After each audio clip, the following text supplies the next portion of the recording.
Hi, this is David Gornoski, host of A Neighbor's Choice and Things Hidden podcast, as well as some of our other programs like Science and You with our chief science advisor, Dr. Yu, and our seed oil survival series that we continue to have great fun unpacking the truth of nutrition.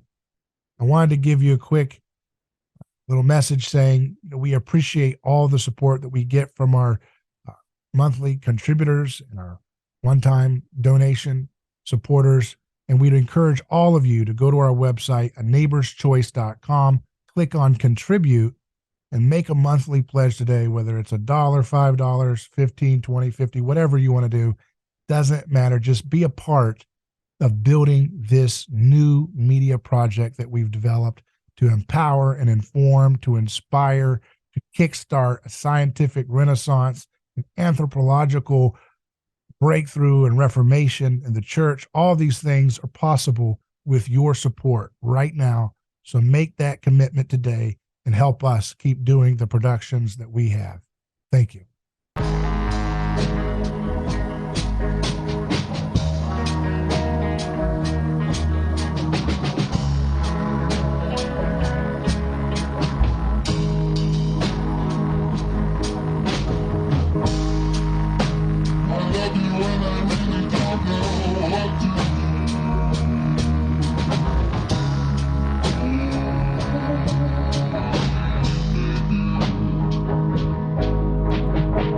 Here with Shane Kennedy, and we got our good friend David Gornoski on the line. How you guys doing?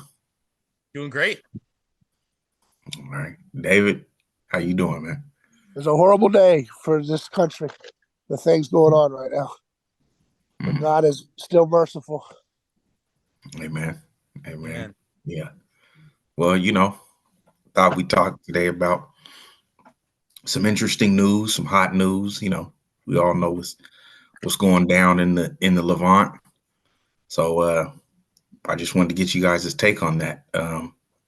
Today we're hearing about an evacuation that's supposed to take place within 24 hours. We've all seen the news about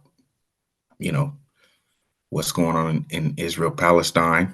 So I just want to know what's you guys' take on that. I'll start with you first, Shane. You can go ahead. It's a tragedy. I think overall it's a big complicated situation, and I know we're going to hash it out, but I think it's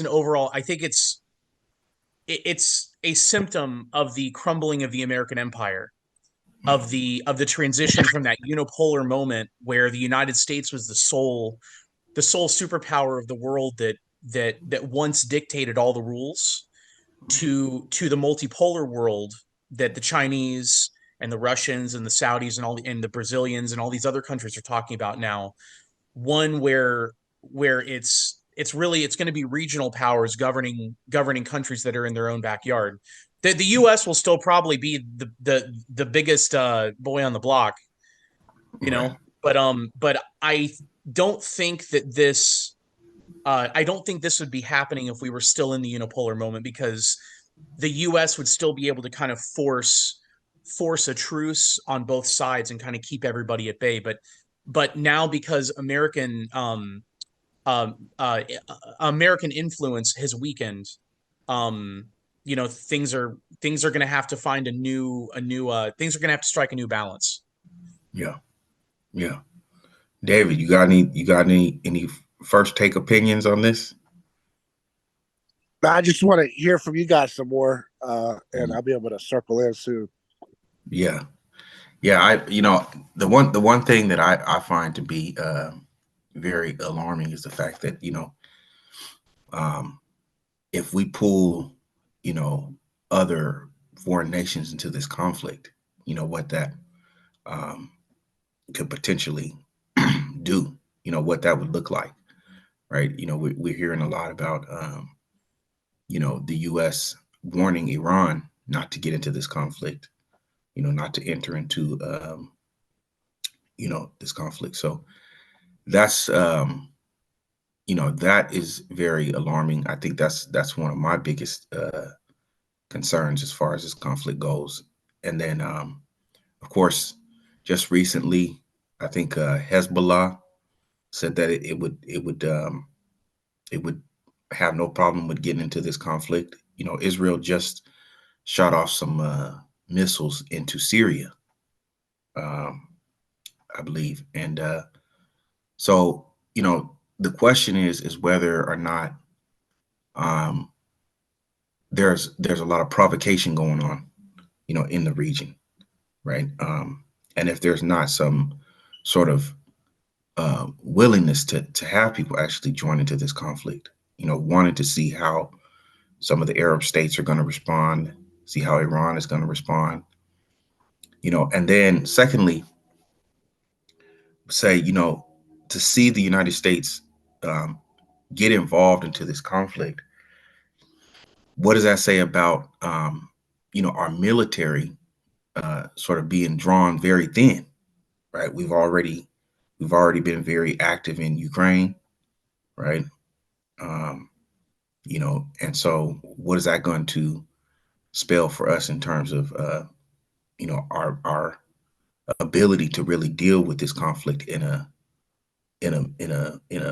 military way? I don't, you know, I think that we need to do everything we can to try and, you know, seek peace.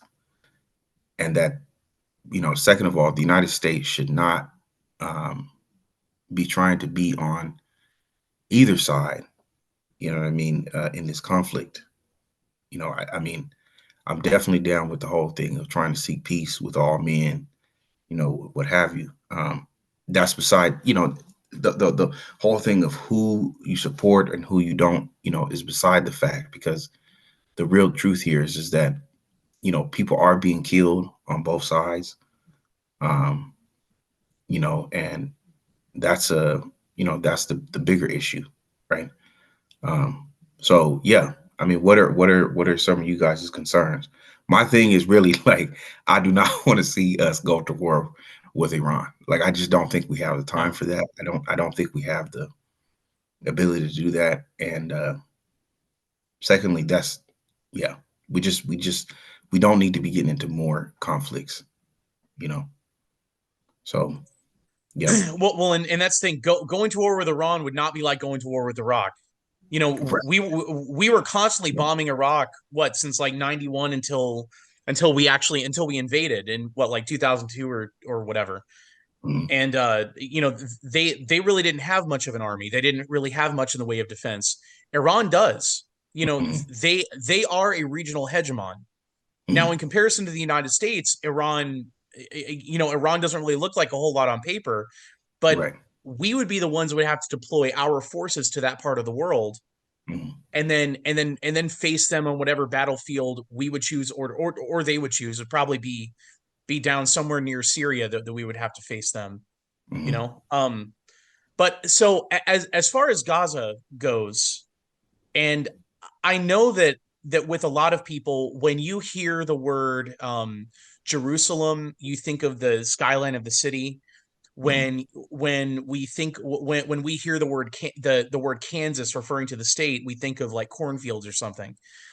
When I think with most people, when they hear Gaza or they hear the West Bank, I think it just comes up as a blank.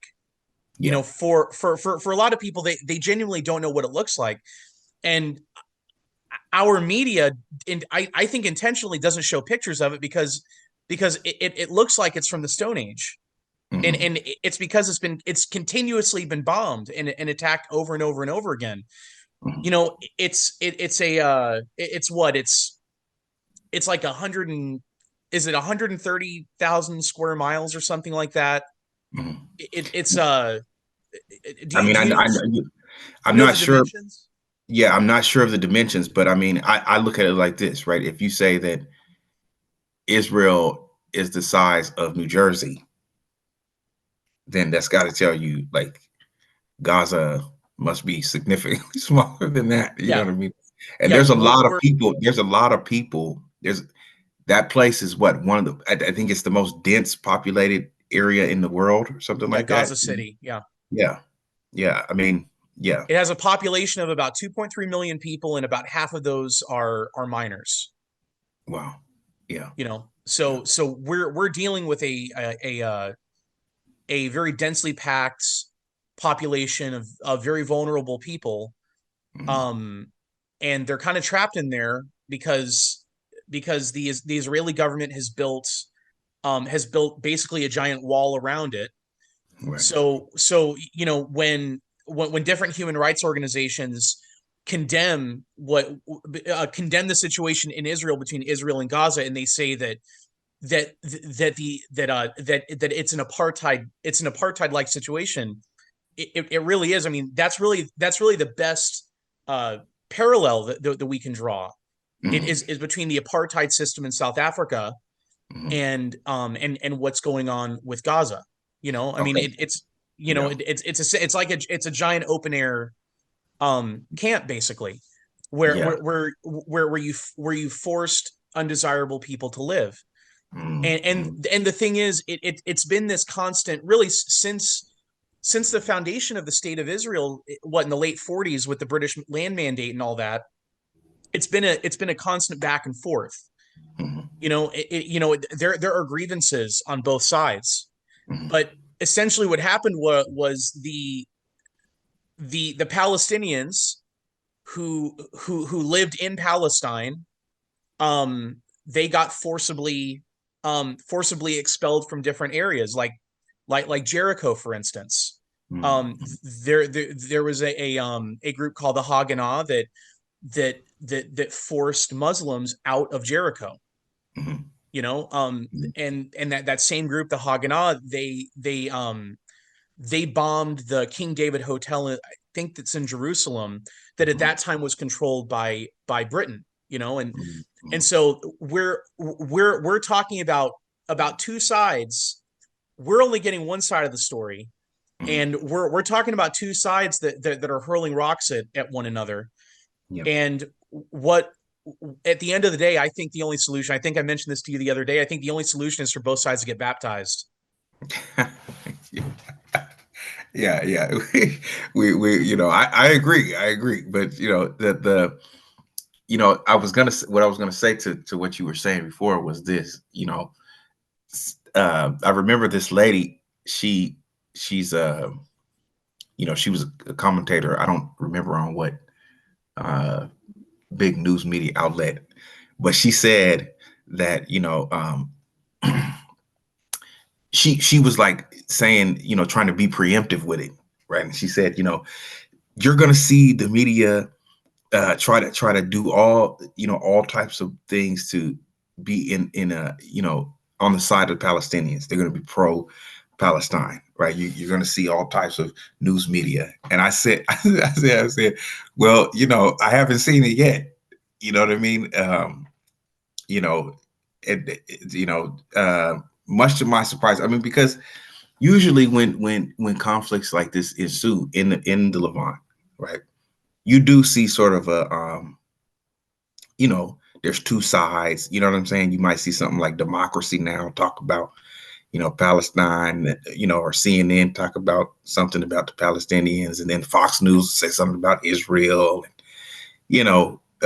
what have you. But it's there's very little in the way of hearing about what's really going on. And I'm not saying that, again, I'm not saying that one has to take a side in this instance, dealing with, say, like Hamas and what they did. Right. But I do want to point out the fact that, when you take a look at this region, so much of the outpour and the outcry, in support of the state of Israel, and two, the fact that both the Republican and the Democratic Party, completely say that they stand with the state of Israel. You just about anything else you can find, like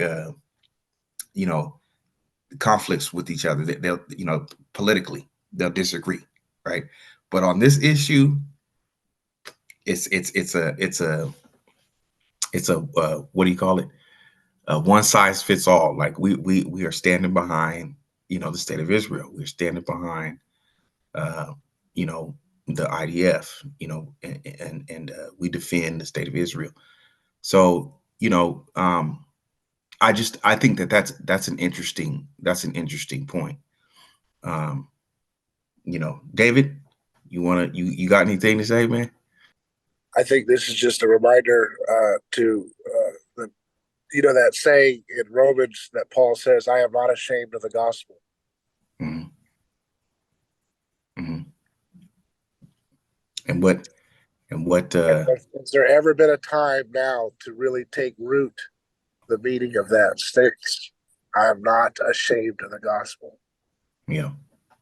Because when you're caught up in a mimetic rivalry in which it's a tit for tat aggression, back and forth, back and forth, back and forth, all these different claims of who was there first. It's classic mimetic rivalry, which is the problem of humankind. Yeah. And the gospel is about the renunciation of that reciprocity when you're swept up into it. And we are being pulled like a vortex into picking a side. The official dominant narrative of America, of course, is the pro-state of Israel side. But there's a nice, strong undercurrent, as you know, Shannon, living in the state of Seattle, of underground kind of, but it's not really underground. It's powerfully funded, which got its own money too. That is pro-Palestinian and diminishes the murders of the people in Israel by Hamas, right? And so when you're talking about these things, there's a few options you have as a human being in your discourse in the public. If you're a Christian, one, you can be blinded by the mimetic rivalry and pick a side. Number two, you can do everything you can to avoid talking about things in concrete, direct terms so as to try to avoid the hellscape of mimetic rivalry between the two factions if you want to have a successful career in the public. Right. So those are the first two options, right? Most people fall into the first two options. They either pick, one team or they pick the other team. And there's different variations of picking one team over another. You can kind of say, yeah, there's bad stuff that's on the other side, but these guys are truly the good guys. Then there's that, no, everything the other side does is completely evil, subhuman, and the other side is nothing but saints. Now that's typically how picking sides tends to go for human nature, right? Even in this conflict especially. So in America or any other country who gets caught up in the media videos of all these savagery things, you are either siloed into one or the other camp. And you typically take on a tenor of everything the other side does is subhuman monstrosities.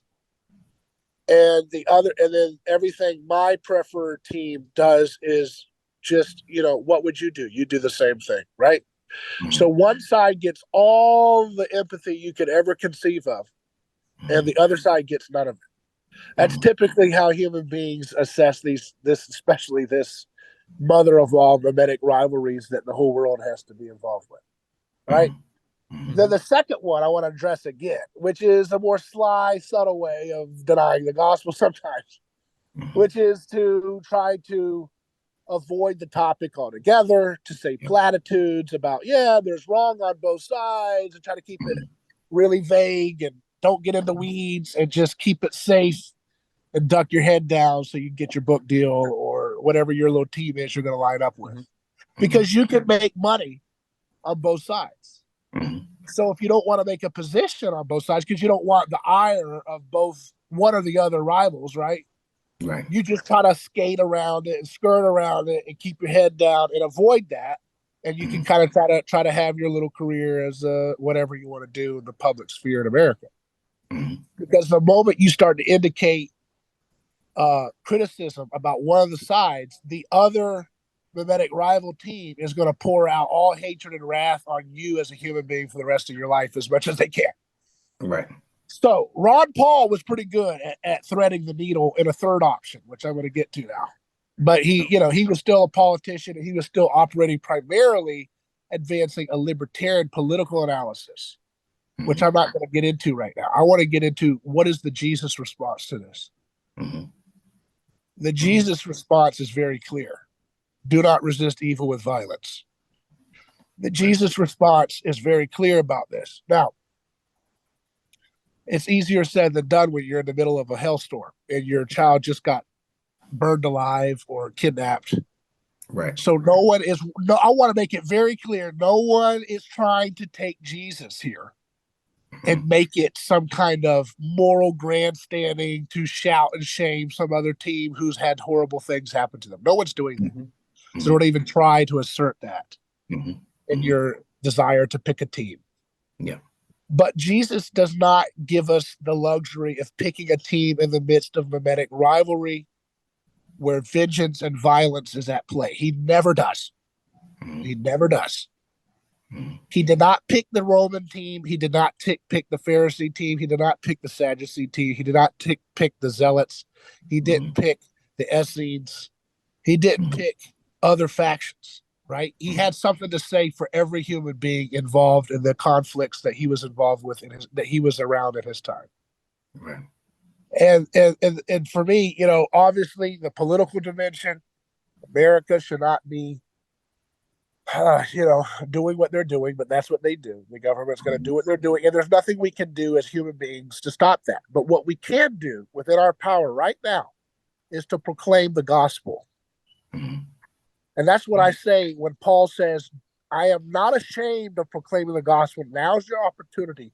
You can't speak to the politicians with the weight of the lobbyists and the war machine and everything else involved in this. You can't speak with the weight of media conglomerations and all these other things.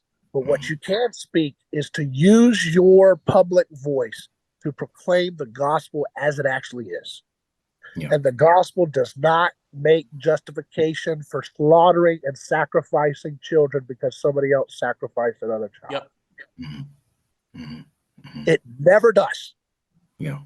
It never does. Yeah. The gospel does not ever dehumanize and say, well, tough luck, should have been able to get out of the town before, to a 7-year-old, okay? Yeah. To any year-old. Yeah. You do not get to blind your eyes to the humanity of the other because in your estimation, their strongmen were more nastier than the other team's strongmen. You just can't do that when you're a Christian adult. Now, you can feel those feelings. The Bible says you can have those feelings. But you cannot act on and participate in calling for the bloodshed of the innocents, no matter who they are. Yeah. That is the beginning of proclaiming the gospel in this matter. Yeah. Yeah. But in that, because there are Christians in the region, right? There are Christian groups in the region. What is their responsibility in this whole thing? I mean, proclaiming the gospel. They say, well, we've been doing that. We've been asking for peace, and the Greek Orthodox, the Copts, the Catholics, right? Yeah. They all, the Armenians, they all say, we've been asking for peace. We want to stop the bloodshed. We don't want to, to pick one side or the other. Yeah. Right. But it's like that gets everybody turns sort of a blind eye and a deafness towards that, because they see them as just kind of like, you're just regurgitating the same thing that we've been hearing for years from Christians. They always say that. Well, the bottom line is, I mean, look, I've been to Israel. I've been to Palestine. I've been to both sides of the area for just a brief time, broke bread with Palestinians, broke bread with Israelis of various ideological, persuasions. And I've been to, Egypt, and I saw how people of different faiths interacted in Egypt, all over Egypt in different ways, and how they treated a visitor, which is always going to be contextual to where you're at and stuff. But I can say that if you're a Christian, right? Jesus said, run to the hills when everything's popping off. Okay. Now, I understand that may be a lot easier said than done. So I don't want to speak about anybody's situation. I don't know how hard it is. If you're a Christian family living in Gaza or wherever else where there's a hot spot of violence, I don't know how hard it is. I don't know what's going on psychologically, socially, the pressure, the cost, the political hurdles. I don't know. What I don't know anything about that, about how I just don't know the matter about how to evacuate. But I would say that if you can, and maybe the question is, well, where are you going to evacuate to? But there's a lot of large, financially robust institutions that have been set up around the world to mass migrate people as refugees all over the world. So I don't know that whole network, but I know it's out there. I know millions of people are taking advantage. So whatever you got to do, if you're a Christian, and you've been preaching peace and it's just not working, I would say get out of that spot, because part of understanding Christianity from an anthropological standpoint is when two sides are fighting over the same object. The only way you can stop it is to let go of the object. Yeah. And as Shannon, you said, Jesus is not entombed in that land. Yep. And I hear you say it, Shannon. Go ahead. Yeah, I said Jesus is he's not in the tomb. And that's and I know. Okay, look, man. I know Christians are going to be, and whatever side they're on. This is evangelical Christians too. Everybody who's a Christian, they have sort of a, okay. In my view, it's sort of a fetish, with the Holy Land, because it's like, we want to preserve our stake in the most sacred place for our faith, whether it's the Holy Sepulchre, whether it's the Garden of Gethsemane, whether it's the tomb of Mary, whether it's what is it where Jesus died, Golgotha. We all want to sort of preserve our stake in this area. And my thing is that if Jesus is not there, that's not where his body is. That's not where you're going to find, his message in the Gospels. Then why are we holding so fast to that area? If we really want to be exemplary, I think Christians should be the first ones to evacuate that area and just say, you know what, we're out of here, man. That's what I'm saying. Yeah, I agree. You can have it. I'll give you two passages to give an illustration for this line of thought, which is, let the dead bury the dead. Jesus is not dead. Jesus is not dead. So why are you still trying to bury him? Let me talk about another thing. When Lazarus is dead and the wailing's going on, that's called ritual wailing, which was caught up in the sacrificial cult of so much of the logic of that region.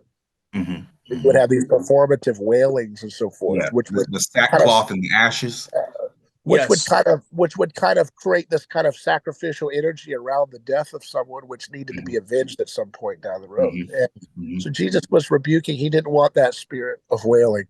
And then another one I'm going to give, which I think is the cleanest one, is when Jesus resurrects from the tomb. He looks at Mary.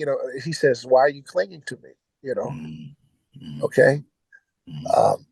Why are you clinging to me? I gotta go do my Father's business, right? What is the Father's business? The Father's business is not clinging to the past, but making the future.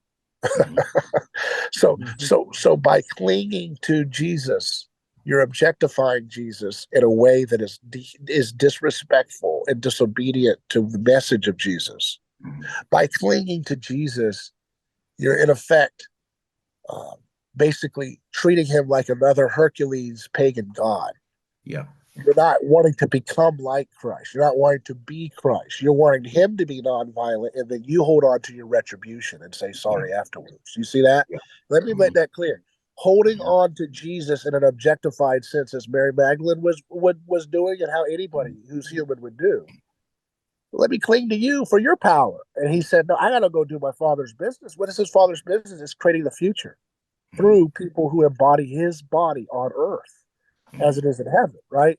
So clinging to the historical Jesus can in some sense make a psychological perversion and idol, and a false Jesus is manufactured that allows you to cheer on the demolishing of people's homes with children inside because it's directionally in the right direction to your Jesus, which is not Jesus. It's actually Barabbas. Yeah. Barabbas Jesus was the Jesus that the crowd chose because Barabbas Jesus was William Wallace Jesus. The Jesus that Christians have in mind when they're cheerleading, bulldozing whole cities, because that's where the bad guys run it. So therefore, everybody, let's just forget about their baby screaming because our baby screaming makes their baby screaming justified. No, it doesn't. It never does. It never will. Jesus is king. We're not playing by the old rules anymore, and we need to shut our mouths if you feel the need to call yourselves a Christian and then blaspheme the name, use the name of Jesus in the Lord's name in vain by calling down fire from heaven when you don't know what spirit you're speaking of and what spirit you're of. And that's the problem. You know, if Jesus was about retributive violence, then why did he rebuke his disciples when they said, shall we call fire down from heaven for these people who have rejected you? Yeah. These were Samaritans. These were enemy rivals. You know, today Palestinians are characterized as Samaritans or Philistines or any other team that, you know, the Bible has in the ancient times. Right. You know, they're kind of put into that kind of figure, you know, but it's like, you know, they go to these Samaritan villages and you know, James and John said, you know, these guys rejected you. Should we call down fire like the prophet did? And he says, you do not know what spirit you're of when you speak like this. He rebukes it, right? So what spirit are we of when we have a little bit of a bloodlust to see the other team hurt? And that goes for both of these sides. That's why you can't get caught in the mimetic vortex, right? Because there are people for political, religious, whatever reasons, it's all sacrificial paganism, want to turn a blind eye to the suffering of Israelis and say, well, they get what they deserve. I mean, you see these stupid fools, you know, talking on college campuses about, you know, we got our hang gliders, we can beat their tank. You know what I mean? It's like, what did those hang gliders do? They did atrocities that are satanic through and through. Those people capturing people, innocent people, and sacrificing them. Jesus did away with sacrifice. And any Christian who uses their allegiance, their professed allegiance to Jesus to call sacrifice back in is blaspheming everything about the Holy Spirit. Yeah. Let's be clear about that. And I want people to, I'm not going to be the same, well, you're going to be in trouble and I'm going to get you now. That's what they do to everybody else. But we're not going to extend that same hatefulness, reciprocity back to them. Yeah. They're the Christians who use that because they know not what they do. And yet they should know because they've had plenty of time to figure it out. Yeah. And I you know, and that's an interesting point, because when you think about, you know, the other two Abrahamic faiths, you know, theologically, they cling to, you know, sort of a patriarchal theology. You know what I'm saying? The Jews will say, well, we are the descendants of Jacob, you know, or Isaac. You know, the Muslims will say, well, we are the descendants of Ishmael, you know. So there is that sort of, you know, they just as much as Christians sort of fetishize the burial places and the various different, you know, places that Jesus walked or did his miracles. You know, they sort of fetishize the, you know, the old patriarchs, the Old Testament. You know, everybody's got a stake in this somehow from a biblical point of view. That, you know, to be honest, I would say none of us really know, you know, what none of us really know anything about what was going on at that time. You know what I'm saying? These are, you know, these are biblical, these are biblical stories that have been appropriated. Now, I'm not one to, you know, I'm not going to sit here and debate whether or not who's really who and all of that, right? But I do want to say that I do believe that these stories have been appropriated by groups of people to make claims about real estate. Mm-hmm. Okay. That's what I believe. You know what I'm saying? So So the situation we're looking at, we've got two sides mm-hmm. that are in this cycle, this mimetic cycle of violence. Mm-hmm. And for the longest time, we've had the United States, the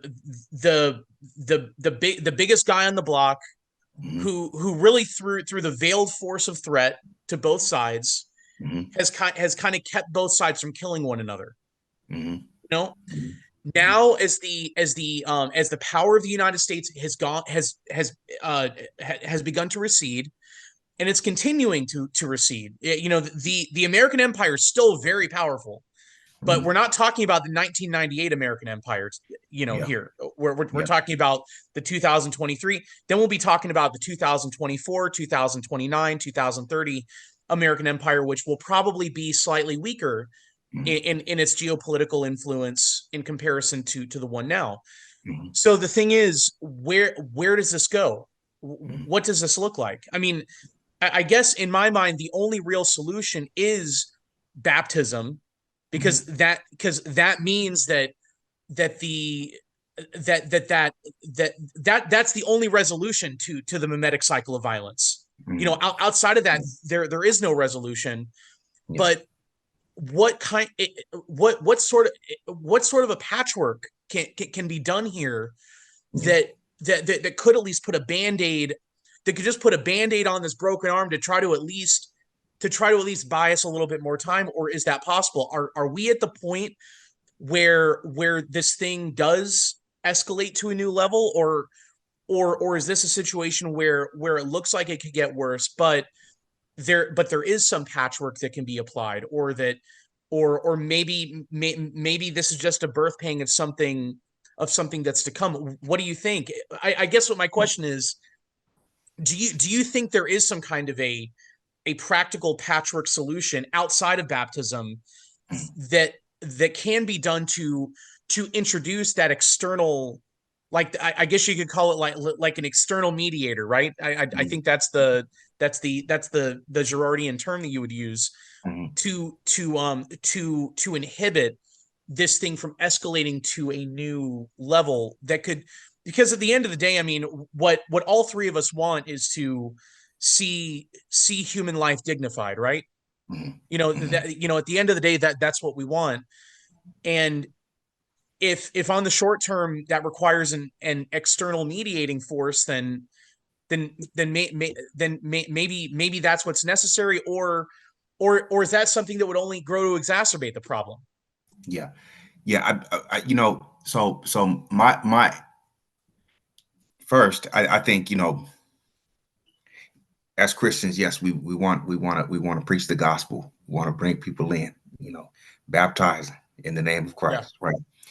But I don't think that is, I wouldn't say that that's realistic, in the sense that, you know, I don't think that Muslims and Jews are going to really, you know, go for that, right? So how do you get people to really see your what you're offering as an alternative? Well, they have to see that what you're doing in this life is actually worth adopting, worth imitating, right? Or worth following. And I think that that's where the hang up with Christians comes in, is that, again, one, especially with the Orthodox types of communities, we're so bound to the real estate in the area, right? And then on the evangelical side, you know, they're bound to this sort of eschatology, right? That believes that this has to happen. This violence and everything that's carried out has to happen in order for Jesus to return. So those those two options, I don't think people really see as being like, that doesn't convince me, you know, if I was somebody who was a practicing Jew or a practicing Muslim, as viable options. Why would I want to be a part of that group that either wants to see my me having to come to an area where I have where the eventual destruction of my people is inevitable, right? Or where I have to really be like all in on going to, this one place where Jesus was his passion took place. Mm-hmm. I think that as Christians, it's like what David was saying is that we talk about the future. What do Christians want to see in the future, right? To be more engaged in, really what everybody is going through right now, and that's the economy, technology, science. Those are things that I think could appeal to people, especially the younger people, right? We talk about Gaza being like, majority of them are young. Mm-hmm. Now they have, and this is something you pointed out, Shane, that what does it look like when young people see their parents and stuff being killed? What is the you might say the natural response to that would be to seek revenge, right? Right. To say, look, man, I've seen, you remember like Kill Bill and Mm-hmm. and the lady, when she killed the black lady, the black lady had a daughter, and she said, when you're ready, you can come for me, or you can seek me out, whatever. You know what I mean? That's how I think a lot of these young kids feel. And I do believe it's because Christians, we haven't done a good enough job to help restore their faith in humanity, to help restore their faith that human beings can do good, and with the gospels, we can actually do better. We can forgive and move towards a path of reconciliation and peace. Not, and not with the United Nations and all these, different nonprofit organizations, because I think that they have failed. I really do. I think it's a bunch of old men who Yep. just don't really know what they're doing anymore. It's the same rhetoric, it's the same talking points, it's all hyperbole, and they're just not up to snuff anymore. You know what I mean? And they're just going to get replaced by the same type of people. You know what I mean? Who are just going to regurgitate the same things. And so I think that as Christians, it's kind of like we have to show, in order to prove ourselves, we have to show, not just say. And that's what I think a lot of times what Christians do for the most part when it comes to these kind of conflicts. It's easy to rattle off a gospel, a quote from the Gospels. It's easy to say that Jesus wants peace. We need to pray for the people in Palestine and Israel.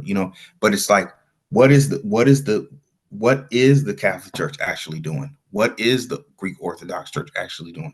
What are the cops really doing? You know what I mean? If we're going to preach against sort of the Arab states, or we're going to preach against, Europe or whatever, what are we going to do to actually to change that? You know what I'm saying? And, like David was saying, yeah, okay, there's nothing we can really do about what the United States does, but there's something we can do as far as Christians. I think what we're doing right here is a good option, because we're trying to give an alternative to sort of the hyperbole and the rhetoric that's going on right now within the media. You know what I'm saying? That's what they're doing right now. It's easy to have a lot of comments and, say this and that, but, unless you have some other sort of, alternative to this problem, then it's just going to go down and, as, okay, you were just talking in the heat of the moment. And that's the thing, is like, if we want to begin to see something actually take place in that region, I think Christians have we have the greatest ability, I think, to change things in that region with our example, through our actions and our examples. You know what I mean? And so that's what I want to see. It's like, it doesn't have to be, something where, you have to take sides and stuff. We're on the side of the victim, and those victims include people on both sides. Right. On both sides of the wall over there. Yeah. Yeah. And so what are we going to do to alleviate their suffering? That's my thing. And this is a difficult thing, because sometimes I think you can get caught up in like a double bind, when you talk about this issue. You know what I mean? Because if you say, well, I'm on the side for peace, well, then which side do you stand on? You got to pick one or the other. And if you don't pick this side, well, then you're anti this. And if you don't pick that side, well, you're anti that. And I just, I don't think that's the way it has to be. I think that's the wrong, that's not the outcome that has to, what do you say? You don't have to, that's not the result that has to come out of this, because I say I don't disagree, I disagree with this or that, so yeah, that's my take. Right.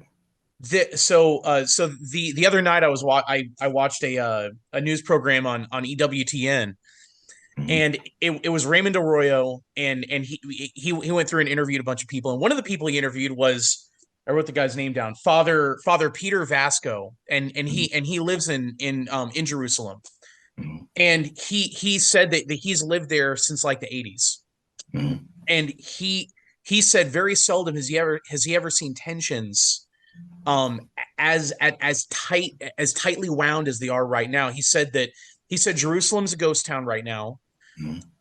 He said that I guess I think he's a Franciscan, and he said that they have some housing, I guess, down in Bethlehem, and that's all completely full, filled with like Palestinians and Christians and stuff, trying to get them out of the country. And he was saying that a lot of these problems, from his point of view, as being somebody who lives there, he said he noticed a lot of the tensions started to kind of that a lot of tensions started to escalate when Netanyahu came back into power. And an example he gave, and this is me quoting him. This is not me saying this, so I don't want anybody to. He said that right after Netanyahu got back into power, he said that they started noticing that statues were getting damaged at churches in Israel, in Jerusalem, I think, but I'm not sure if this was outside of Jerusalem, but I know for a fact it was in Jerusalem.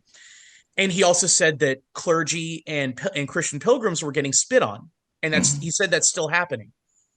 And he said that was primarily being done by Israeli nationals and by American nationals that are visiting Israel. And he said that typically spitting on someone is a crime. I'm not sure. I think it's either assault or battery or something. At least in the States, it is. Might be coded something different over there. But he said that these laws are not being enforced. He said what's happening, and if anybody wants to find this quote, or if anybody wants to see him saying it, it's Father Peter Vasco, and he was interviewed by Raymond Arroyo on the EWTN news, the 1 hour segment. He's kind of toward the end. He was interviewed on October 12th, and what he says is that the excuse given for these people that have either broken statues at churches or that have spit on clergy or have spit on pilgrims or something is, oh, they just have mental health problems, so we're not going to bring charges against them. Or oh, they're a citizen of the United States, so we're just going to send them home, or something, that there are no consequences. Now, the example he pointed out was if a Christian went and like broke a window at a store or something over there, then charges would be brought against them, and it wouldn't really matter if they had a mental health issue or not. And he said that selective application of the law regarding this type of thing, he noticed that started happening. That started happening after Netanyahu came back into power. And he said it just seems like things have been escalating ever since then, because he said that things had been pretty relatively smooth since like 2013 or 2014, I think, ever since the last big blow up between Israel and the Palestinians over Gaza. So I thought that was very interesting. And if anybody wants to see that, again, just Google like EWTN Raymond Arroyo October 12th. It's the 1 hour segment, and it's Father Peter Vasco, and he's kind of toward the end of that. Yeah. I mean, I guess my answer to that would be, again, if you're dealing with something like that, right? You're dealing with a place that has this sort of animosity towards you like that, right? Why, if you had the means to leave, or that a place is like that, is very heated, there's a lot of emotional attachments to your team, why would you go to a place like that to begin with? Or why would you stay in a place like that to begin with? I understand it's the Holy Land. Okay. I understand it's sacred, but to me, it seems like, if a place is that sacred and the outcome is always extreme, it's always some kind of animosity. What makes something sacred? Remember, let's go back to the anthropological analysis of this, right? Because sacred, disembodied from anthropology, it just becomes emotions, right? So let's anchor it back down to the Bible is the study of man just as much as it's the study of God. And unfortunately, when you study God without having the study of man, then you're not doing the Bible, right? Right. So you're not doing that. But I mean, okay, for its sake, they claim that it's sacred. I'm just saying that as a right. But but that's what I'm saying. What is the anthropological term for sacred? It's where you sacrifice people. Okay. Yeah. So that's why I'm saying, not a place. Is that not a place where people are still sacrificing each other for their God? Yeah. Right? And that's why I'm like, why would you, as a Christian, knowing that, why would you want to remain? Because I don't want to judge the Palestinian Christians, and I know you're not either. So I don't want to speak about that. I don't know what. Well, the Franciscans have been there for what, like 1,000 years or something, right? Yeah, no, I'm not judging the Palestinian Christians. I'm saying in general. I'm talking about Christians in general. Well, why would you? Because we haven't been given an anthropological foundation for the Bible, okay? And so we have a lot of garbage theological blasphemies and errors that have been stuck into our thinking, right? That clogs our ability to think clearly about the matter. If Christians were living up to the promise of Christ, we would have been the adults in the room. We wouldn't have participated in the grabbing of land and grabbing of this spot and that spot. I mean, like you mentioned the Holy Sepulchre, and I don't want to.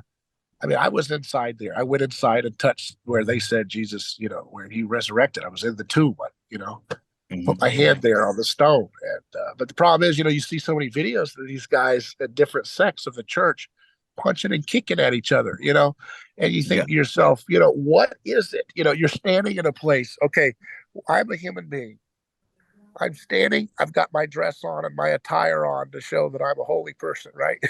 And you're in this church, and you're saying this is where I believe that God and man came together, and Jesus's life, and that God resurrected this man and vindicated everything he said, which is shalom, blessed are the peacemakers, do not resist evil with violence, God desires mercy, not sacrifice, on and on and on. His entire life was non-violence.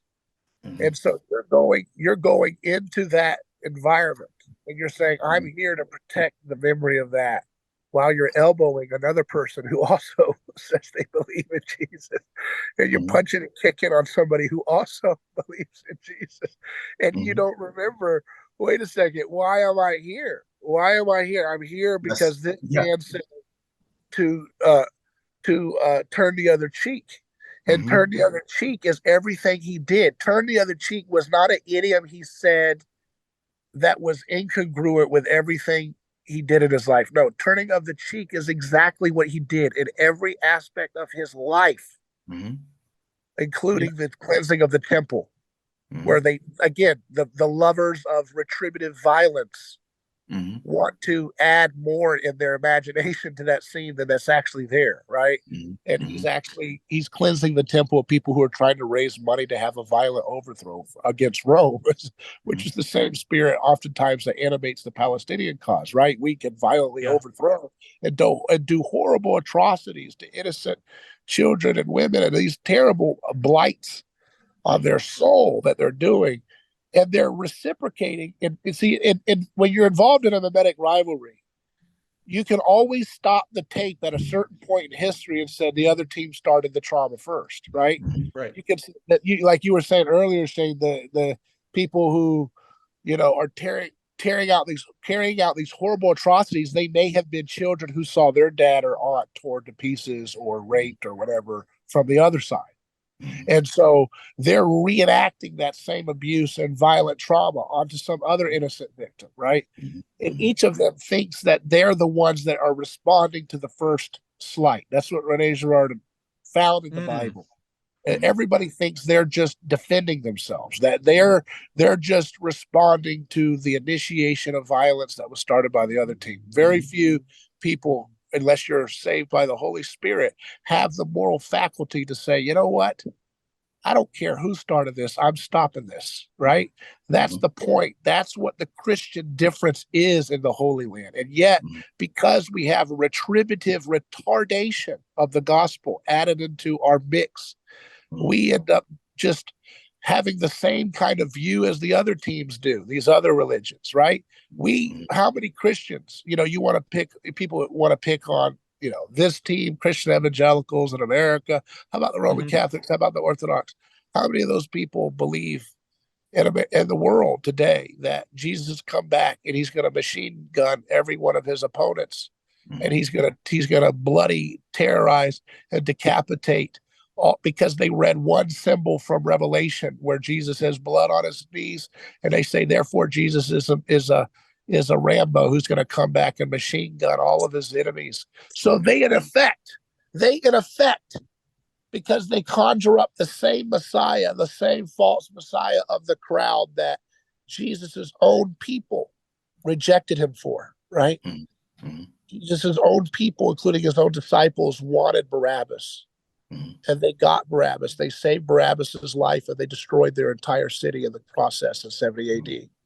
Because they kept choosing the violent William Wallace warrior. And the same error is happening in Christianity today. It's easy to point the fingers, if you're Orthodox or Catholic, at the dispensationalists or some other bugaboo.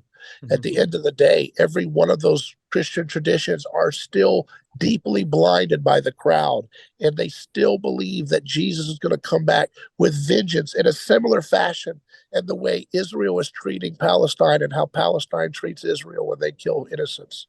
They still, because if Jesus is going to come down and do havoc and bloodshed, would that not tear down a temple or two? Would that not tear down an apartment complex or two and a couple kids would die? So if you believe in that kind of Jesus, then you're kind of still, you're morally rendered neutered to be able to be the peacemaker in this situation. Because your spirit is that which is against Christ. You're still in the crowd. You're just you're a little bit more, maybe because of Christ's power, he can still affect your heart despite you rejecting everything he's saying. If you're going through the rituals and you go through the baptism and you go through the Eucharist and you go through repentance of your sin and you go through these things, it can still have an effect on you. And I think that's a testament to the power of the gospel. That despite the Roman Catholic Church and the Orthodox Church and the Protestants all by and large still getting it wrong, they still all believe to some degree, whatever percentage it is in each of those traditions I just listed, that Jesus is going to come back and he's going to blow up buildings, and there'll be a 5-year-old in there that'll get killed. You know, there'll be a king that'll be slaughtered along. The blood will be pouring all over. They believe this stuff, right? They're still believing in the same false Messiah that the people who rejected Jesus believed in 2,000 years ago, you know? And so that's the problem, you know. It's like, if we're truly that's why I emphasize the anthropological dimension of the Gospels, because that's where the rubber meets the road. You know what I'm saying, Shannon? That's where the rubber meets the road. When I say proclaim the gospel, Shannon, you know what I mean, because we've been talking about it in this way. But when I say proclaim the gospel, it's the same gospel, whether you and I have a problem or whether two nations have a problem. Someone has to be the better human being and say, enough, I cannot continue this. Right. I can't continue this in the name of God. That's Christianity. There's no one else like it. Nothing else in the world like it. Right, Shane? Yes. It don't matter what church you go to, right, Shane? There's nothing else like the real gospel when it really shows up in real life. And a man says, you know what? You killed my father. Prepare to have your life spared. That is the gospel. It's the renunciation of the Princess Bride curse. You killed my father. Prepare to die, he said. That is the spirit of every false god and every dead idol in the world. Yeah. Every dead. You think those? That's Hamlet, bro. That's Hamlet. Yeah. You think those Canaanites never had a moment where some other pagan team killed one of their people and slaughtered and raped their women? You ever think they felt they could get vengeance justified for them? See what I mean? All we ever do is just take the winner side of a conflict, so to speak, the winner side that have won the narrative of the culture that we ascribe to. Yeah. So, You know what? That's interesting you say that, though, because see, a lot of people will say that the Bible is told from the side of the victim, right? But they turned it around in this century. Amen. It gets turned around and used to do the same thing that the people in the Bible are, you know, as victims. Does that what I'm saying? That makes sense? Of course. That's the gospel. But the gospel predicted this, bro. The gospel says when the Jesus is presented with Pilate, and there's Jesus Barabbas. Remember, one of the biggest mistakes, I want to blame Origin, but God forgive me if it wasn't him. But there was somebody there that said, we got to get the name Jesus Barabbas out of this text. Shane, can you believe that? Do you know how much that scandalized the church to this day that we took the name Jesus out of the original text that said Jesus Barabbas? That's horrible. That set us back so much. You know what I mean? You could talk all day long about all your things, but that set us back so much. That one mistake to take the name Jesus out of because the earliest text, what I'm referring to in the Gospel of Mark and so forth, render Barabbas' name Jesus Barabbas. So there's a tale of two Jesuses. Jesus called himself the Son of the Father and the Son of Man. And then there's this Jesus Barabbas, Bar of Abba, the Father. So you have two Jesus, sons of the Father. Which is the crowd going to choose? The Roman Empire presents this. They say, who's going to be the one that you love, or who's going to be the one that you cast out and kill? And they accepted the one who said, we get the right to have vengeance against this same empire, the Roman Empire. And then what do they say? They say, give us Barabbas. And then they say, you know, they said, well, if we're wrong, let the blood be on us and our children and our children's children. Which indicts the human race, because no matter which team you're on, you're still saying, let's sacrifice this guy because it's the better noble thing to do, right? Let's sacrifice this child because it's the better just side to take. And the problem is, though, what I want to say though about the Barabbas story, right, is that's a prophecy. We're still every time we gather together as a society and we take the side of dehumanizing the victims of the team that we don't like as much, right? Every time we do that, we're sitting in that crowd saying, give me Barabbas and kill Jesus Christ. See what I mean? we're still doing that because we're still choosing to operate under a political framework and where it is better that one person die than the whole nation perish.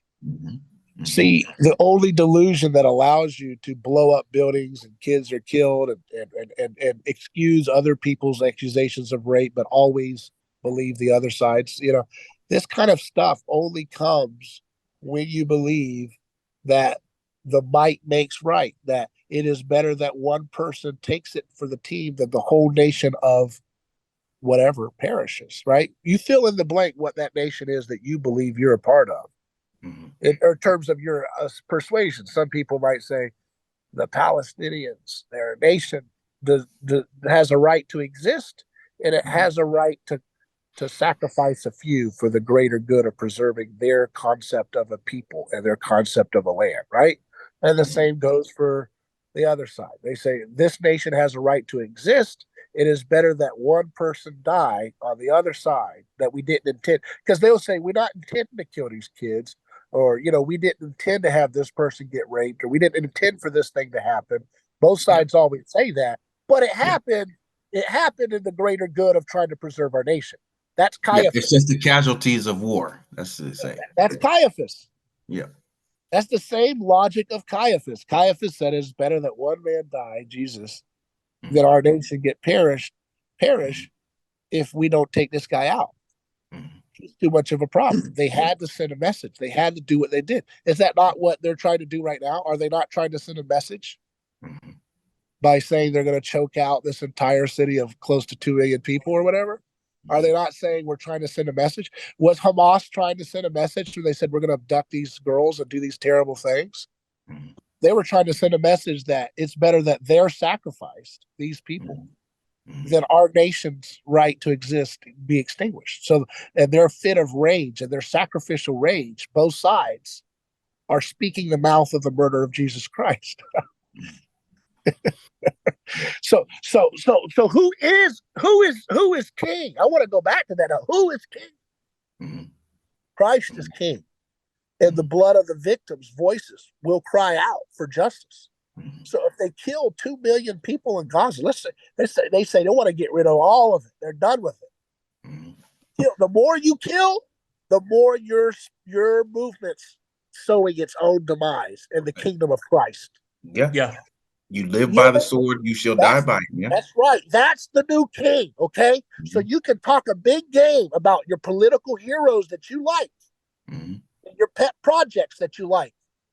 Whether you're Ilhan Omar and you prefer Palestine or Palestinians, or you're whatever, what's that lady's name? Nikki Haley, and you prefer the other team. You can talk a big game all you want, man, but the more you justify your mouth, when you use your mouth to justify some type of action that results in unnecessary more innocent victims killed along the way, you are sowing the destruction of your own cause that you profess to be in favor of. That is not something I created. That is something that the King of the universe created. It's called Jesus Christ. He is sovereign, and he has set the rules of engagement in 2023 AD. And it means you have to play by the rules, which means God desires mercy, not sacrifice. No exceptions. No exceptions. Well, let me bulldoze this village down, and then we'll do the mercy. No exceptions. Well, let me justify these people being killed for the Palestinians' cause, so they can get their voices heard. No exceptions. No exception. You see, Jesus.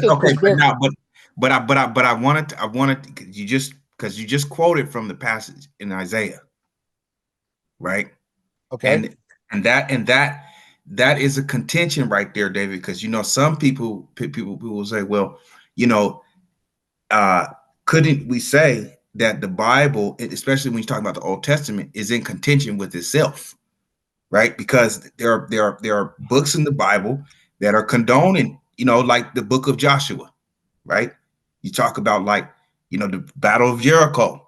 He wants to get, God tells him to do this, that, and third. Or, you talk about Saul.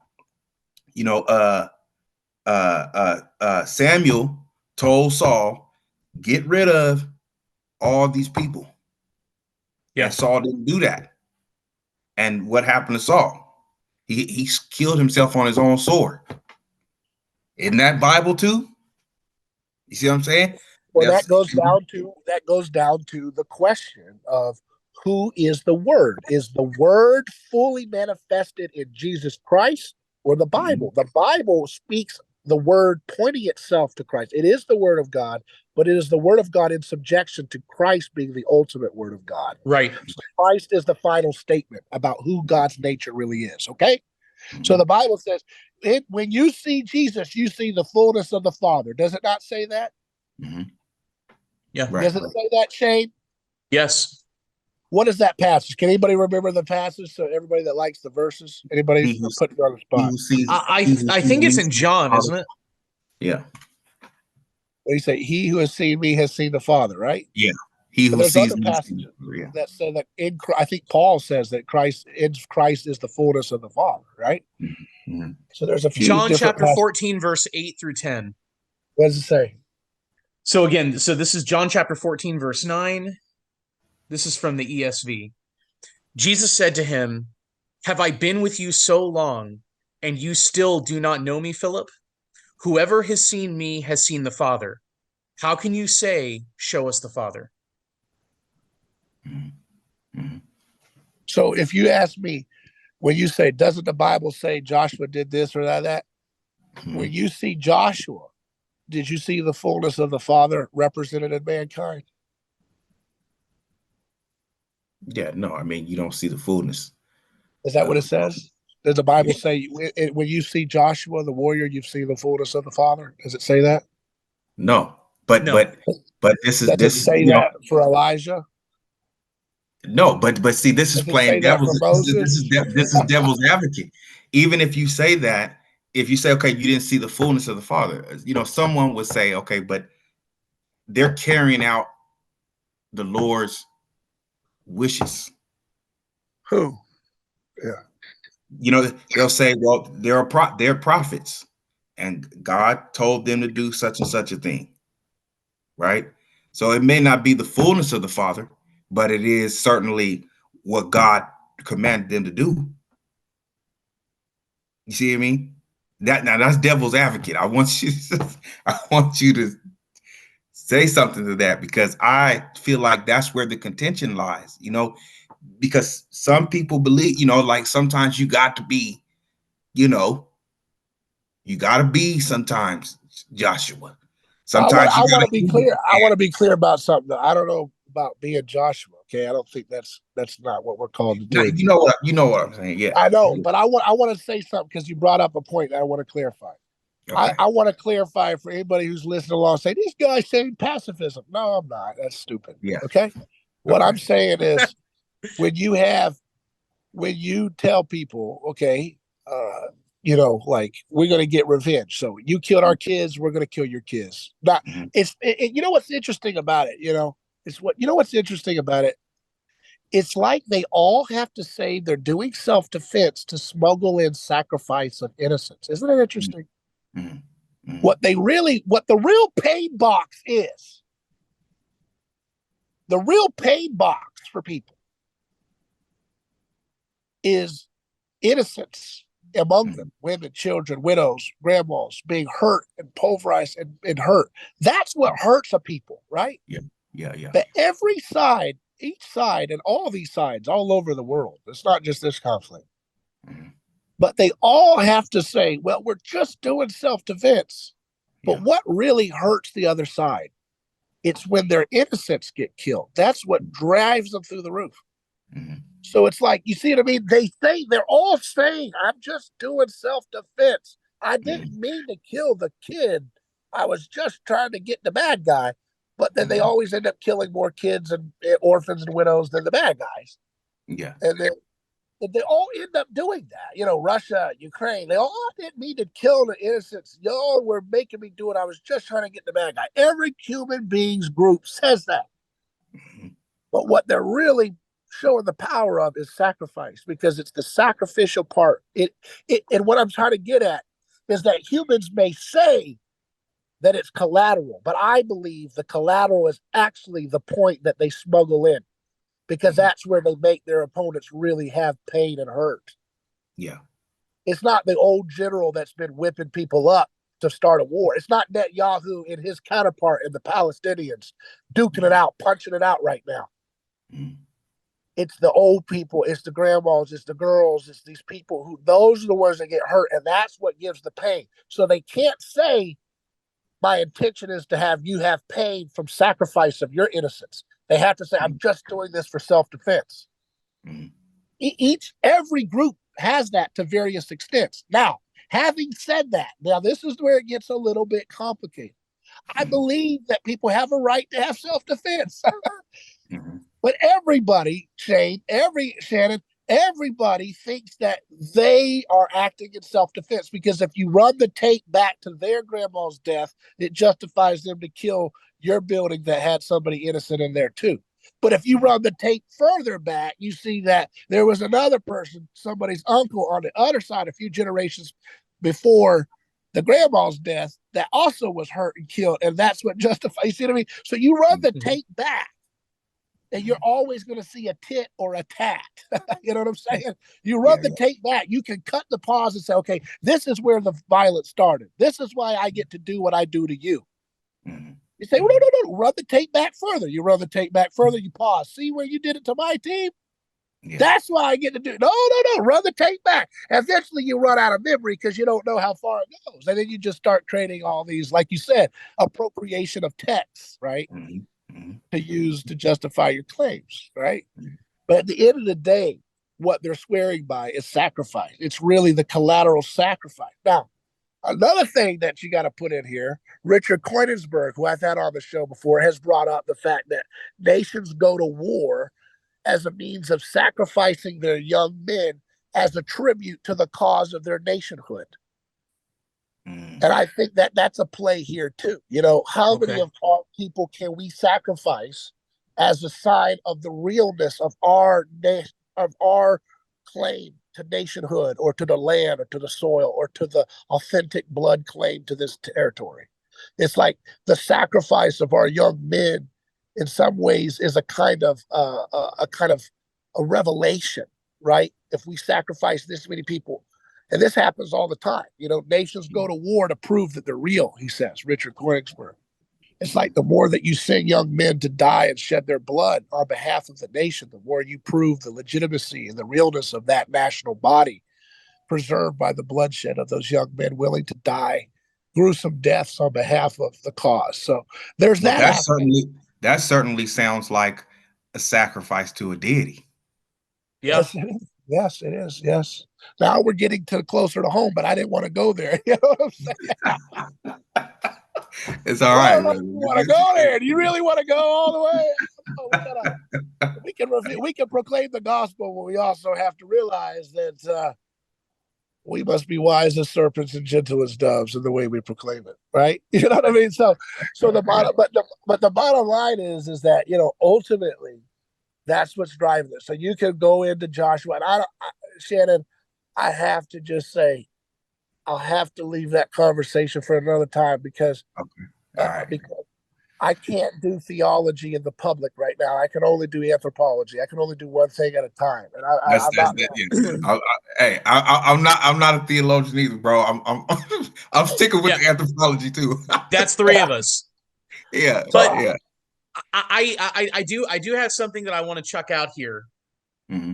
Is, you know, I would argue that World War I radically changed the world. That the world is that the world we live in right now is more similar to the world following World War I than it was the world prior to World War I. World War I really radically changed everything. And when we're talking about Palestine and we're talking about Israel, we're talking about the Palestinians, we're talking about that whole situation, really it was World War I that kind of catapulted this entire thing into existence. You know, so, you know, people are familiar with Lawrence of Arabia. You know, Lawrence of Arabia, you know, great movie. Peter O'Toole, I think, was the guy that starred in it. I think. Mm-hmm. But the real Lawrence of Arabia went into the Middle East, made a bunch of hollow promises to all these Arabs. If they would rise up against the Ottomans, who the British were at war against during World War I, and this was all happening during World War I, if the Arabs would rise up against the Ottomans, and if the British ended up winning World War I, that the British would back the Arabs to basically be able to do whatever they wanted in the Middle East, and to be able to have the Arabian Peninsula and everything all to themselves, that they wouldn't have the yoke of the Turks on their back anymore. And what ended up happening was World War I came to a close. The Allied powers ended up winning. And Britain, what was it? Britain, France, and I think Belgium kind of carved up the Middle East. No, right? Like the French took Syria. Yeah. The British took what's modern day Palestine. I think the Belgians took something. I don't quite remember it. I'm a typical American. I'm kind of bad with historical geography, but yeah.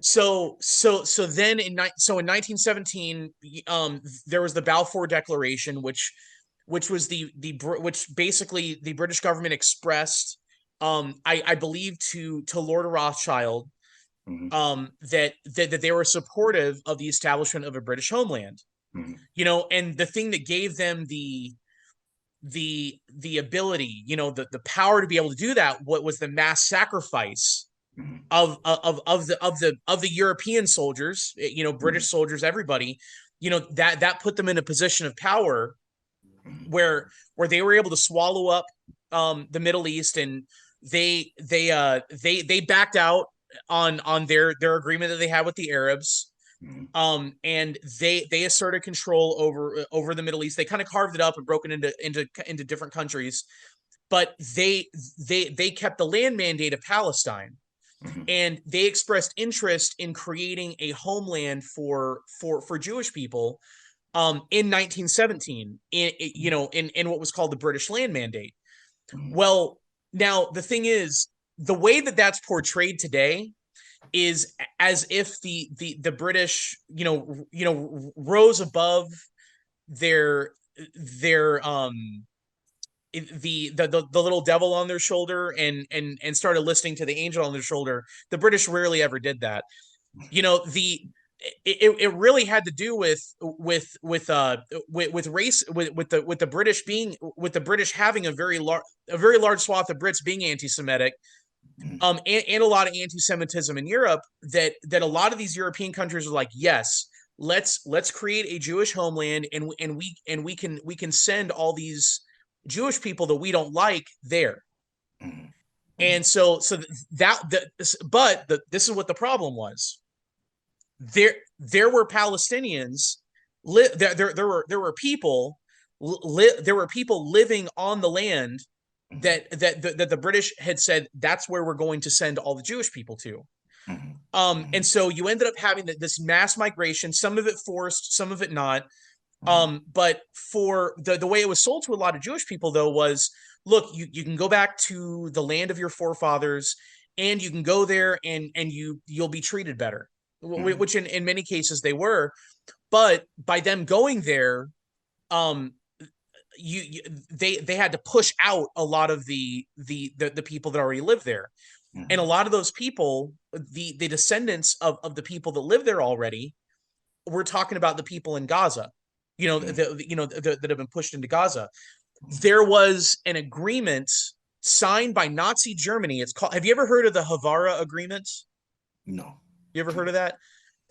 It was an agreement signed, actually. It was by Nazi Germany, between Nazi Germany and it was called the Havara Company. I'm not sure where it was based, but what this whole thing was, it was to expel the Jewish population that the Nazis, obviously hated, to expel the Jewish population to the British land mandate.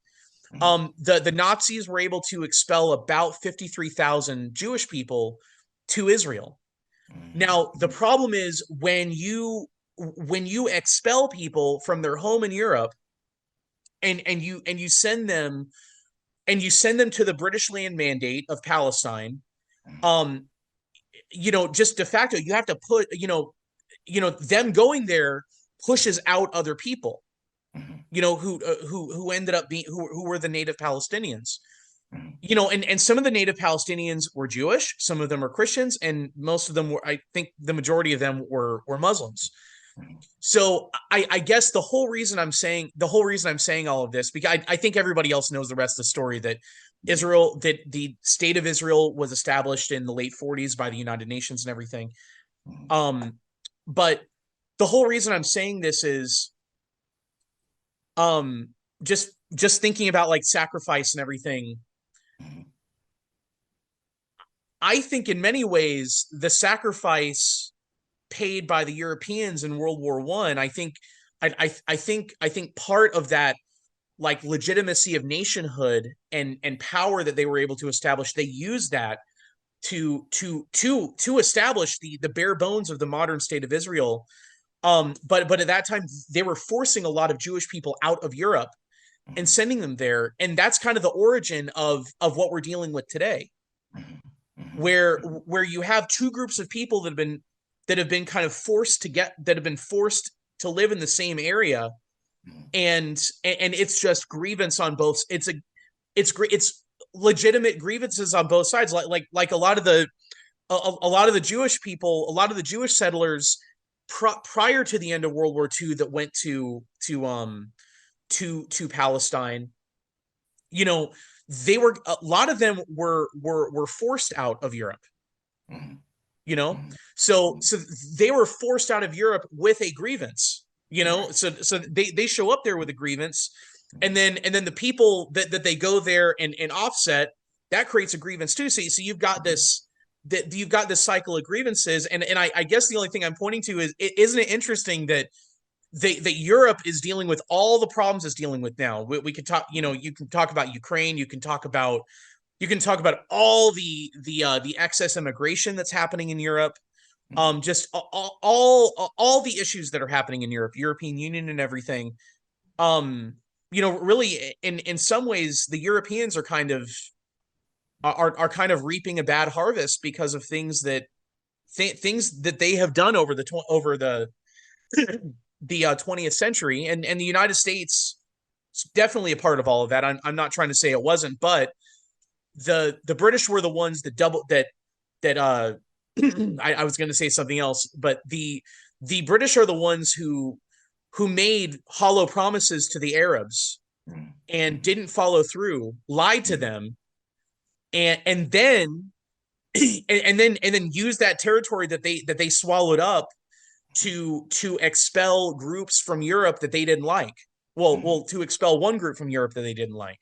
And some countries were more forceful than others. Obviously, Germany during the 30s was a lot more forceful expelling their Jewish population than anybody else. I think, like the UK would have just been hostile toward their Jewish population to try to encourage them to go. And then you also had other Jewish immigrants to Palestine that went there because they wanted to. They wanted to return to the. They wanted to go. They wanted to go and live near Jerusalem. They wanted to go and live in that place. I want to make a comment about the anthropological effects of the cross, something I've talked about recently on my podcast, Things Hidden, in a very powerful program we did with Surrett recently, where I explained how the anthropology and the effects of the gospel are not contingent upon your correct belief about Jesus and things like that. Like, it's affecting history. And like, one of the examples of that is the growing impotence of sacrifice. In the ancient times, going thousands of years back, you needed to do one sacrifice or maybe a few to create unanimous buy-in about the narrative, the myth that made your nation what it was and their people who they were. And look at what you mentioned, Shane. Look at World War I. How many people had to be sacrificed? And they still couldn't create unanimous buy-in. They got as close as they could get to it at the time in history that they could. But because they were Christ-haunted, you couldn't just behead one British person and say, okay, enough, preserve the British faith. And they weren't there anymore. Those days were over because Christ is king. And I say that not the way the dummies say it, right? There's a lot of dummies that say that in a flippant way, like, "Oh, let's go beat up our people and stab people and with a cross." I mean, it's the stupidest stuff you can imagine. The dumbest, ugliest, self-satire. But when you look at what does it mean that Christ is king over history, is that the sacrifice doesn't, you have to, these tyrants are having to run millions of people, like in World War II, millions of people, and they still can't create unanimous buy-in, right, about the myth that they think justifies their sacrificial violence that they've done. And it goes for all these different conflicts. You can run tons and tons of people and it doesn't create buy-in. It actually creates backfiring, right? Like I just mentioned. And here's a tweet from Kristen de Montfort, someone who's a writer who has a similar interest in the anthropology of the gospel. She says that conversations in times of war even center around innocent victims, around the number of women and children and elderly in harm's way, around questions of moral complicity at all, is proof positive of the eternal haunting of Christ's message of the innocent victims.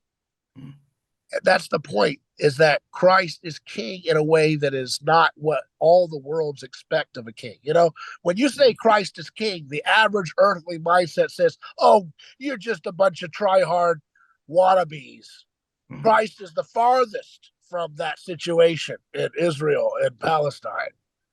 He's the farthest. He's an afterthought. No, he's not. He's there with the baby who's been murdered. He's there with the woman who is raped. And he is going to have their voices be supreme, not the voices of the tyrants who sacrificed them. Let that be clear. That's how Christ rules, by being expelled.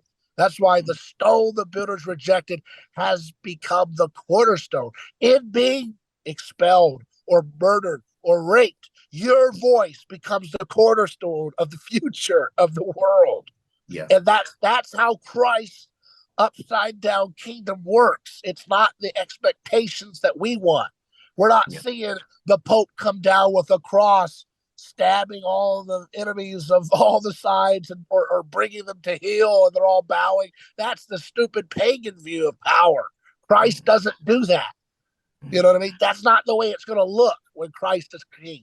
Christ is going to be the king of the victim, and the voices of the victim will determine whose, little latest project of ideology and nationalism or violence or terrorism will win in the end.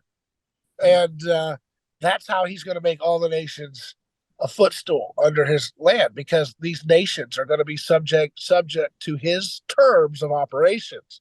Rene Girard says, the more we are driven to the margins, the more we are crucified, the more we participate in the illusion of the group that expels us and in its violence. We become indistinguishable from our persecutors.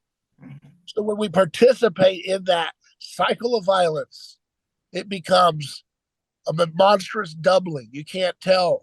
It's all just chaos. And you have to do something monstrous to your conscience to say anything otherwise, right? You see what I mean? So that's the hardship of this. It's a scandal. It's a great scandal when you're involved in these violent reciprocal acts of aggression. I want to read some stuff Scott Horton said, because you mentioned Netanyahu, Shane. Yes. Here's some quotes. Here's a quote from Netanyahu and Haaretz. Haaretz, a newspaper. Yep. This is from 2019 in Haaretz. Anyone who wants to thwart the establishment of a Palestinian state has to support bolstering Hamas and transferring money to Hamas. This is part of our strategy to isolate the Palestinians in Gaza from the Palestinians in the West Bank. That's Benjamin Netanyahu, 2019, Haaretz. Okay, let's go to his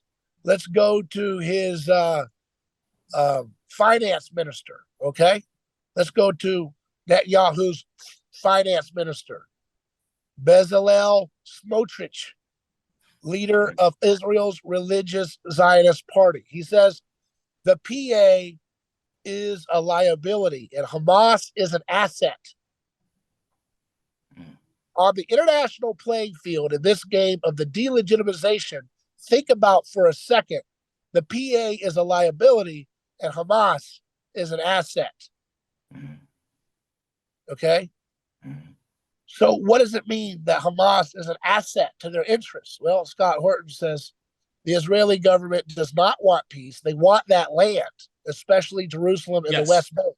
As long as they can point to Hamas as too evil to deal with, they don't have to make a deal with the Palestinians at all. It's cynical as hell, but rational from their point of view. Okay? So here's what I want to say. What are they doing? Why is Hamas an asset? Because Hamas is the group most likely to commit sacrificial atrocities against the innocents. And so by whose rules do these folks determine Hamas to be an asset for their project? Whose rules, Shane? Who's the king that set the rules that they're trying to game? They're trying to game it, but they have to play by a rule set. They didn't start it. Yep. The one who stands on the side of victims, no matter who they are, set those rules. And that's why political ideologies try to prop up their opponents, the extremist views, the extremist versions of their opponents, because they think that the extremist versions will be more likely to do sacrificial violence, which is the case, it looks like, with Hamas, right? So if you have to play by the rules of the world haunted by the cross in the terms of Christ being on the side of the victim, then you have to think about, well, I've got to be as close to on the side of the victim as I can from an optic standpoint if I want to win and have this territory. I can guarantee you that was not the rules of the Roman Empire. Was that the rules of the Roman Empire? You know? Was that the rules of the Roman Empire, Shane, that you had to, try to show that you were persecuted by an extremist to get their public support? No, you just had all you had to show was that you were the strongest, that you had the upper hand, right, and that you had the ability to victimize someone else, and that made you the legitimate victor. So what force in history has set this in motion in which now you have to show your side to be, persecuted by the extremists to get the kind of buy-in you need to get your land? You see what I mean? Yep. That's Christ. The stone the builders rejected. The stone the builders rejected. You see, and you can only understand this from an anthropological standpoint. In my opinion, if you want to I want to clarify something. When we're talking about concepts, I'm talking about our mental models about this. I want to be clear. You don't need to have anthropological, intellectual concepts for you to experience the revelation of Christ. Let's be clear about that, right?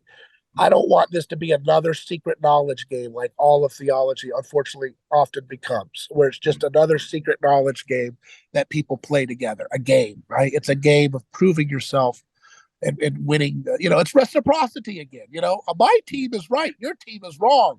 My team is accurate on soteriology. Your team is wrong on ecclesiology. My team, it's all just a game we play, Shannon. We play this game because it's comfortable for our egos. It allows us to discharge our resentments in a kind of non-violent, unfortunately it becomes violent, but hopefully most of the time non-violent game of argumentation. But at the end of the day, we cannot reduce the power of Christ's kingdom to receiving a special knowledge that we have as a concept. It's a percept. It's the perception of reality as it is that he has affected. Yeah. Well, very good, man. Hey, I have no opposition. We've done we done circled this whole thing. I think it's as much as we can. I don't know where Shane went. But yeah, man. I'm back. Sorry. Yeah. I don't know what I don't have any political answers, but I tell you this. I talked to some strong IDF guys when I was in Israel, strong Zionists, and they said, we don't want a single penny more from the United States government, not one more penny. We don't want nothing. That's what they told me. That's the Zionists that I encountered and broke bread with and had meals with in Israel. And, I agree with the founding fathers that we should be a well-wisher and an example of liberty, which we're not. Yeah. But we should be a well-wisher of liberty for all. We should be a place of neutrality where we can be the big brother for the nations, right? We want to be a big brother. Let's be a big brother. We're going to be a Christian nation, then let's be a big brother and be a one that is nonviolent and neutral and being able to solve and broker peacemaking between people who hate each other. And in order to do that, we can't be playing this game of funding both sides and arming both sides. That's wrong, right? We got to repent of that. It's wrong, and we shouldn't have any part in that. Yeah.